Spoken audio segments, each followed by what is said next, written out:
ഹൃദയകലാസ്നേഹികളെ, ഇതൊരു ജെൻസി സിനിമയാണ്. ജെൻസി അല്ലാതെ എന്നെ പോലെ കിളവന്മാരാരെങ്കിലും ഈ പടം കാണുന്നുണ്ടെങ്കിൽ ചിലപ്പോ ഇതേ അഭിപ്രായം തന്നെ ആയിരിക്കും. അല്ലാത്ത പക്ഷം നിങ്ങൾ ഈ സിനിമ തിയേറ്ററിൽ പോയി കണ്ടവരാണെങ്കിലും ഇപ്പോ കണ്ടിട്ട് നിങ്ങൾക്ക് ആസ്വദിക്കാൻ സാധിച്ചുവെങ്കിലും വിലയേറിയ അഭിപ്രായം കമന്റ് ബോക്സിൽ രേഖപ്പെടുത്തുമല്ലോ. ഇതൊരു കോളേജ് ജീവിതത്തെ ആസ്പദമാക്കിയുള്ള ഒരു പഴങ്കഥയാണ്. ഗ്യാങ് നമ്പർ 1 തേർഡ് ഇയേഴ്സ് വിക്കൻസ് എന്നാണ് അവന്മാരുടെ ഗ്രൂപ്പിന്റെ പേര്. ഇനി ഗ്രൂപ്പ് നമ്പർ 2 സെക്കൻഡ് ഇയേഴ്സ് ഊളന്മാരെന്നാണ് അവന്മാരുടെ ഗ്രൂപ്പിന്റെ പേര്. പടം തുടങ്ങി 12ാമത്തെ മിനിറ്റ് മുതൽ അടി.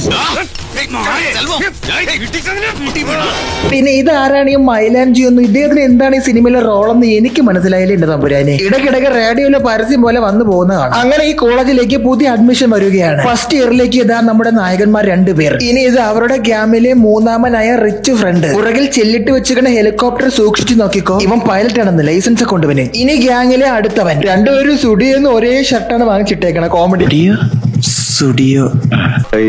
ഇനി ഗ്രൂപ്പിലെ അവസാന മെമ്പറാണ് ഈ ഹാഫിള്. ഞാൻ ഹിബത്തുള്ള നാദാരത്താണ് എന്റെ വീട്. ഇവരെ രണ്ടുപേരും എനിക്ക് അറിഞ്ഞൂടാ. ഇവിടെ അടുത്തൊരു ദർസുണ്ട്, ആടെ പഠിപ്പിക്കാൻ വന്നതാണ്. ആടെ തന്നെയാണ് താമസം. ശരി. ടോണി ആന്റണി സാറാണ് പ്രിൻസിപ്പൽ. ഇനി ഈ ഗ്രൂപ്പിലെ ഏക നാരി സാന്നിധ്യം ഈ കുട്ടി മറ്റേ ഡാൻസാരി കുട്ടിയല്ലേ. സാറിനെ കണ്ട 2 അവിഹിതമൊക്കെ എല്ലാ കോളേജിലും ഒരെണ്ണം കാണും. ഇവിടെ ഇതുവരെ കോമഡി ആണെന്ന് പറഞ്ഞ് ക്ലോസറ്റ് ഇട്ട് വെച്ചേക്കണ്. ഇനി ജൂനിയേഴ്സ് വന്ന സ്ഥിതിക്ക് സീനിയർ പെൺകുട്ടി ഒരു പ്രത്യേക തരം കോസ്റ്റ്യൂം അണിഞ്ഞു വന്ന് ഒരു വെൽക്കം ഡാൻസ് അങ്ങ് ചെയ്യും.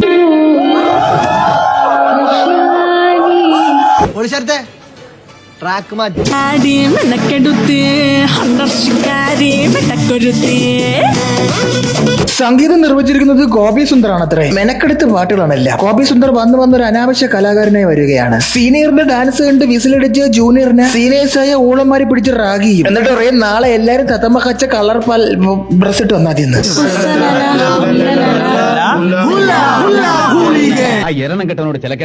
ഇനി ഇതിൽ ഇവനാണ് നായകൻ. ഇവന്റെ അച്ഛനാണ് അബു സലീം. അത്രേ ഉള്ളൂ. അതിനപ്പുറത്തേക്ക് ആലൊന്നും എനിക്ക് പറയില്ല. സോ പിറ്റേന്ന് എല്ലാരും കിളിപ്പച്ച കളർ തൊപ്പി വരെ വെച്ചാടാർക്കാ നീ വല്ലാത്തോന്നാണ് നീ. ബട്ട് കൂടുതൽ പെൺകുട്ടി മാത്രം ആ ഡ്രസ് ഇട്ടുകൊണ്ട് വരൂല. അതുകൊണ്ട് അവളെ ഡ്രസ് അയപ്പിക്കാൻ പറ്റാത്തോണ്ട് 4 പേരെയും കുളിപ്പിക്കാൻ കിടന്ന കൊച്ചിനെ പോലെ ആകാൻ പറയും. ഐ മീൻ തുണിയൊക്കെ ഊര. അതൊക്കെ കഴിഞ്ഞ് അവരൊരു സിഗരറ്റ് വലിക്കാൻ വേണ്ടി പോകും. അമീൻ ഒരു സിഗരറ്റുമായി ചെല്ലും. സൈഡിൽ കണ്ടൊരു സായിബാബയോട് ലൈറ്റർ ചോദിക്കും. ഇത്ര ബുദ്ധിമുട്ടെന്ത്? ലൈറ്റർ തന്നെ ചോദിച്ചാ? എടാ വെറുതെ അവിടെ സിഗരറ്റ് വലിച്ച് നിൽക്കണ ഒരുത്തിനടുത്ത് ലൈറ്റർ വയ്ക്കാൻ പോകുമ്പോ നീ എന്താണ് അവന്റെ അടുത്ത് ഒരു കളിക്കണ? സത്യത്തിൽ ഈ പടം കണ്ടിന്റെ ജീവിതത്തിൽ 2.25 മണിക്കൂർ കരവാരം പഞ്ചായത്ത് വഴിയാണ് പോയത്. പിന്നെ നമ്മുടെ ജൂനിയർക്ക് സീനിയറെ കാണുമ്പോ ഒരു ക്രഷ് അടിക്കും. അവൾ അവിടെ മിക്സ് പോടാൻ കണ്ട വലിക്കാൻ വന്നതാണ്. ഇവൻ അത് കണ്ടതും അവളോട് ക്രഷ്. ഈ പെൺകുട്ടികൾ സിഗരറ്റ് അടിക്കും. അതേടാ, അവർ വലിക്കുകയും ചെയ്യും വലിപ്പിക്കുകയും ചെയ്യും. പിന്നെ കുറച്ചു നേരം ഒരു പാട്ടാണ് ഗൈസ്. ഈ പടത്തിൽ ഒരു പുണ്ണാക്കൂല്ല. അമ്മൂമ്മയുടെ ചേച്ചിയെ കണ്ടാൽ നിങ്ങൾ എന്തു വിളിക്കും?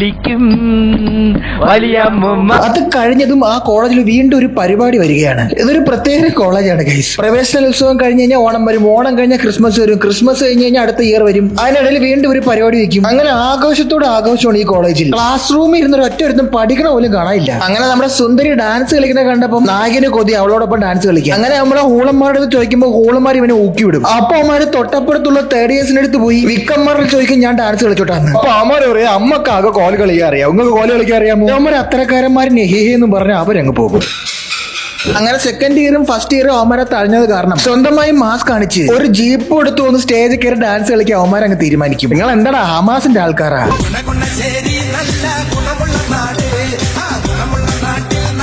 ഫസ്റ്റ് ഇയേഴ്സിന് സ്റ്റേജിൽ കയറാൻ അനുവാദം ഇല്ല, നിങ്ങൾക്കത് അറിഞ്ഞൂടാടാ എന്നും പറഞ്ഞ് സെക്കൻഡ് ഇയറിലെ ചേട്ടന്മാർ യുവമാരെ പിടിച്ചിടിക്കും.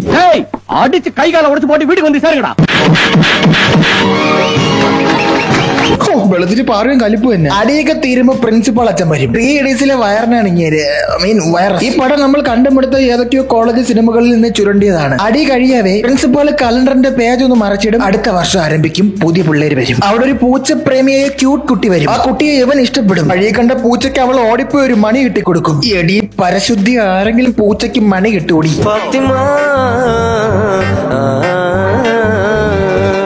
സോ പുതിയ പിള്ളേരെ വെൽക്കം ചെയ്യാൻ ഇപ്പൊ സെക്കൻഡ് ഇയർ ആയ നമ്മുടെ നായകനും ടീമും ഒരു ഫുഡ് ഫെസ്റ്റിവൽ നടത്താൻ തീരുമാനിക്കും. അവിടെ ഏതൊരു പ്രമുഖ വ്ളോഗറെയൊക്കെ വിളിക്കും, പെരിയ ഫുഡ് ബ്ലോഗർ. അപ്പൊ അവിടെ ഒരു വമ്പൻ ട്വിസ്റ്റ്. അവൻ കൈ കഴുകാൻ പൈപ്പ് പൈപ്പ് തുറന്നപ്പോ പൈപ്പിൽ കൂടെ ചോര. അങ്ങനെ അവര് നേരെ പോയി കോളേജിന്റെ ടാങ്ക് തുറന്നു നോക്കും. അപ്പൊ അതിനകത്തൊരു പൂച്ചാണ്ട് യേശു ശരീരനായി കിടക്കണം. ഇത് മറ്റേ പൂച്ച, മണികെട്ടിയ പൂച്ച. അതിനാര് കൊന്ന? ഈ പൂച്ച ചത്തുകൊണ്ട് അവർ ആ കോളേജിലെ പ്രോഗ്രാം ഒക്കെ നിർത്തിവെക്കും. ഇവന്മാരുടെ ഫുഡ് ഫെസ്റ്റും ഡിസ്കണ്ടിന്യൂ ചെയ്യും. അതും പോരാത്തതിന് കോളേജ് 4 ദിവസം അടച്ചിടുമെന്ന്. അതിന്റെ ഇടയിൽ ഈ ഫുഡ് ഫെസ്റ്റിവലൊക്കെ വേണോ?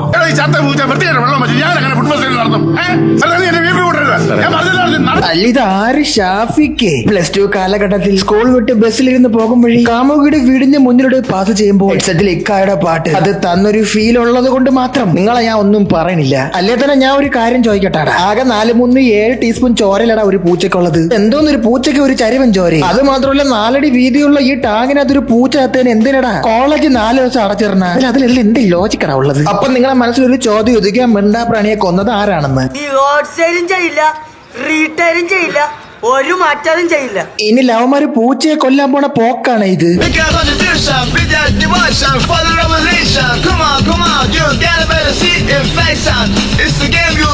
നിങ്ങൾ പൂച്ചയെ കൊല്ലാൻ വേണ്ടി വന്നതാണ്. അങ്ങനെ ഇതെന്തോന്ന് പൂച്ചയെ പേടിപ്പിക്കാനാ? ഞാൻ കരുതി നിങ്ങൾ പ്രധാനമന്ത്രിയെ പേടിപ്പിക്കാൻ വേണ്ടി പോവേണം ഇങ്ങനെ വേഷം ഇട്ട്.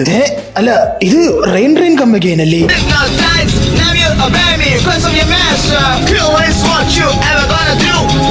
പ്രവേശനോത്സവം കഴിഞ്ഞു, പൂച്ചയെ കൊന്നു. അത് കഴിഞ്ഞത് ഓണപരിപാടി. ഐ മീൻ ലിറ്ററലി ഓണപരിപാടി ആയെന്ന്. ഓണപരിപാടിക്ക് അവന്മാർക്ക് മാവേലി ഇറക്കണം അത്രേ. ബട്ട് യവന്മാരെ മാവേലി ഇറക്കാൻ ലവന്മാര് സമ്മതിക്കൂല. അപ്പൊ എന്ത് ചെയ്യും?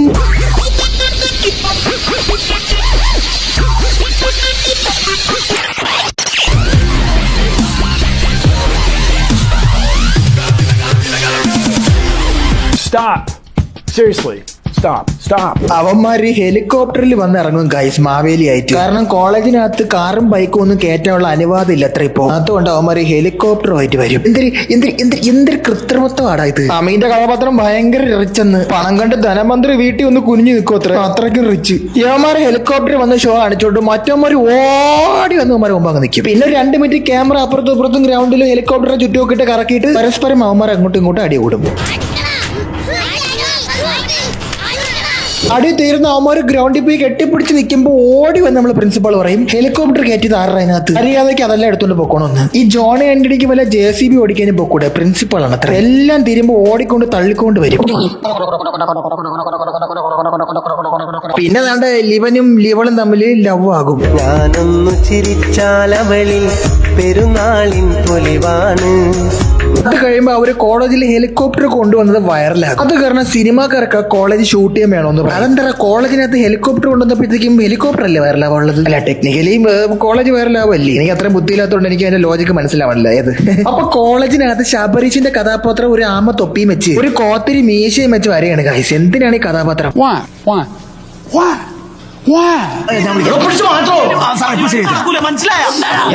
സംഭവം അയാളാണ് സിനിമയുടെ ഡയറക്ടർ എന്ന്. അങ്ങനെ കോളേജിൽ ഷൂട്ടിംഗ് നടക്കുന്നു. അപ്പൊ നമ്മുടെ സീനിയർ ഗ്യാങ് വന്ന് അവിടെ അലമുണ്ടാക്കുന്നു. എല്ലാത്തിനും കുത്തും ഞാൻ, നേരത്തെ കുത്തും ഞാൻ.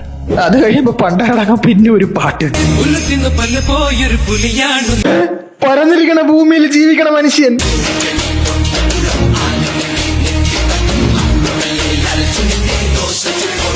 ഇതിപ്പോ സമയം ഒരുപാടായാലും ഈ പടം തീരണയില്ലല്ലോ പുല്ല്. പിന്നെ ദാണ്ട ഗൈസ് ഇവക്ക് ഇവനോട് ക്രഷാണ്. പക്ഷെ ഇവന് ക്രഷ് ഇവളോടാണ്. എന്നാൽ അവക്ക് വേറൊരുത്തിനോടാണ് crush. But sincerely I have no crush. But interestingly I am ready to accept a crush.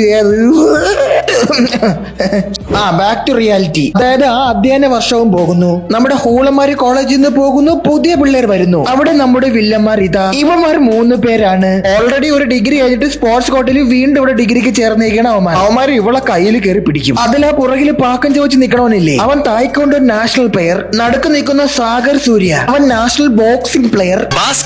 ഞാൻ പഠിച്ചിട്ടില്ല.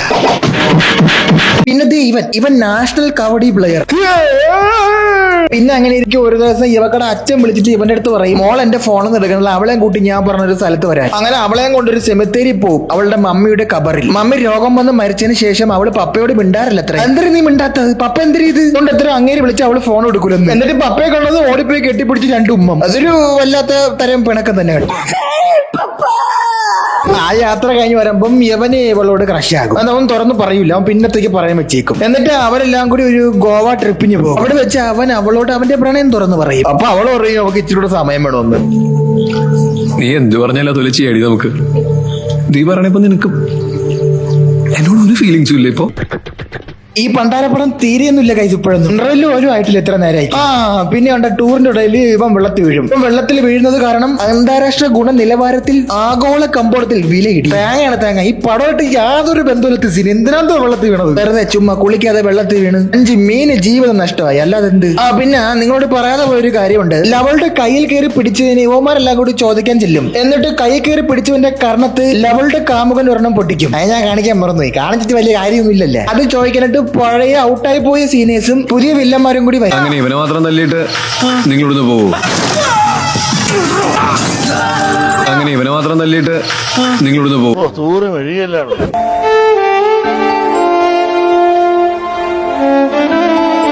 അങ്ങനെ കുപ്പിക്ക് തലമണ്ടയ്ക്ക് മർദ്ദനം കിട്ടി ഇവൻ കോമയിലാകും. എന്തായാലും അവന്റെ കാര്യത്തിൽ ഒരു തീരുമാനമായി. അവൻ ഫ്രണ്ട്സിലെ ജയറാമും പുതിയ മുതല് പൃഥ്വിരാജും ഇങ്ങനെ മാറി മാറി കളിച്ചോണ്ടിരിക്കും. വീണ്ടും ഒരു കോളേജ് ദിവസം എത്തുകയാണ്. അവിടെ എന്തോ പരിപാടി പിന്നെ നടക്കണം. ഈ ജില്ലയിലുള്ള എല്ലാ പരിപാടിയും ഈ കോളേജിനകത്താണ് നടക്കണമെന്ന് തോന്നുന്നത്. എന്തായാലും അവിടേക്ക് വില്ലന്മാരെല്ലാം കൂടി എൻട്രി അടിക്കും.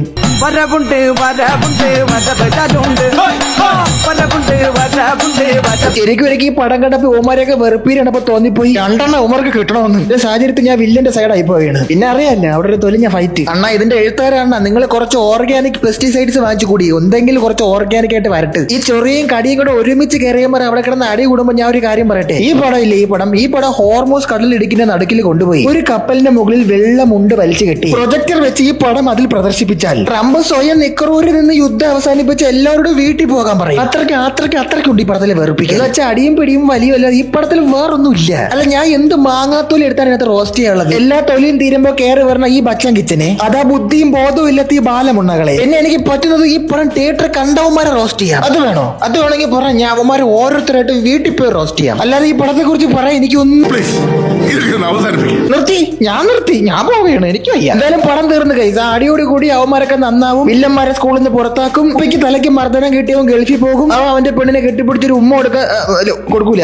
അതിന് മുന്നേ പോകും. ഞാൻ പോയി വരട്ടെ മക്കളെ. 2-ാം തീയതി വരാം. ഏത് മാസം? എല്ലാ മാസവും 2-ാം തീയതി ഉണ്ടല്ലോ. എന്തായാലും പടം കഴിഞ്ഞ് ആശ്വാസമായി. സംഭവം ഈ പടം കണ്ടു തുടങ്ങിയപ്പോ ഒരു ബബിൾക്ക ഞാൻ വായിലിട്ട് ചവച്ച് അവസാനം അത് പുറത്തെടുത്ത് പഞ്ചാര ഇട്ട് വീണ്ടും ഞാൻ ചവച്ച്. ഏതാണ്ട് ഒരാഴ്ചയോളം എടുത്താണ് ഞാൻ ഈ പടം കണ്ടു തീർത്താൻ. ഇപ്പൊ ആ ബബിൾക്ക ഒരു ഓർമ്മയ്ക്കായി ഞാൻ ഇവിടെ സൂക്ഷിച്ചു വെച്ചിട്ടുണ്ട്. മാരക പീഡനം എടുത്ത് ഈ പടം കണ്ടു തീർക്കേണ്ടത്. പോരാത്തന് ഈ പടത്തിനകത്ത് ഒരു സാധനമോ ഇല്ല. എന്തൊന്നും പറഞ്ഞാണ് ഈ പടം റോസ്റ്റ് ചെയ്യണത്? രസ്പര ഉമാർ അങ്ങോട്ടും ഇങ്ങോട്ടും കിടന്ന് അടി കൂടണം. കോബി സുന്ദറിന്റെ ഭ്രാന്തല്ല. ഇപ്പൊ അങ്ങേര് കുറെ പാട്ട്, ഒരു ഓഞ്ഞ സ്ക്രിപ്റ്റ് ഉണ്ടാക്കില്ല പടം. എന്തോന്നടേ, ഞാനൊന്നും പറയണല്ല, കൂടി പോകും പറഞ്ഞ. അപ്പൊ ശരി ഗൈസ്, നമുക്ക് നല്ലൊരു റോസ്റ്റ് വീഡിയോ ആയിട്ട് ഞാൻ വീണ്ടും വരാം. പിന്നെ നിങ്ങൾ റോസ്റ്റ് ആയിട്ടൊന്നും കാണണ്ട. ഇതൊരു summary. It's A summary of this movie. അപ്പൊ ശരി, എല്ലാം പറഞ്ഞ പോലെ നമ്മൾ ഇനിയും കാണും. താങ്ക്സ്. Love you.